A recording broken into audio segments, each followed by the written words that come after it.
Hello সবাইকে, welcome to Mahi queen. তো সবাইকে জানাই হ্যাপি নিউ ইয়ার। আর মাস্ক পরে আছে, আজকে মাস্ক খুলবো না। তো ব্লগটা বা মিনি ব্লগটা আমি কবে আপলোড করব জানি না, 6-7 তারিখে আপলোড করে দেবো। তো সবাইকে আমি হ্যাপি নিউ ইয়ার জানাই, অনেক লেটে জানালাম। সবার নতুন বছর অনেক অনেক ভালো কাটুক, আর আমারও নতুন বছর অনেক অনেক ভালো কাটুক। সবাই মন দিয়ে কাজ করো, আমিও মন দিয়ে কাজ করি। আর দেখতে দেখতে 2024 চলে এলো, 2024টাও কেটে গিয়ে চলে যাবে 2025। বছরের পর তো বছর যেতে আসতে থাকি। তো সবাই ভালো থেকো, এটাই বলবো।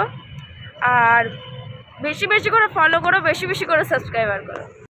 আর তোমাদের নতুন বছর কেমন কাটছে সেটা অবশ্যই কমেন্ট করে জানাবে। আর হ্যাঁ, আমার নতুন বছর প্রথমে তো খুব ভালো কেটেছে, আর এখনও খুব ভালো কাটছে। আর নতুন বছরের প্রথম শ্যুট আজকে, মানে ডিসেম্বর অবধি তো শ্যুট কমপ্লিট করে নিয়েছি, নতুন বছরের শ্যুট আজকে থেকে স্টার্ট করছি। তো আজকে থেকে যেন ভালোভাবে কাজ করতে পারি। আর আমার নতুন বছর খুব ভালো কেটেছে, তোমাদেরও কেমন কেটেছে অবশ্যই জানাও।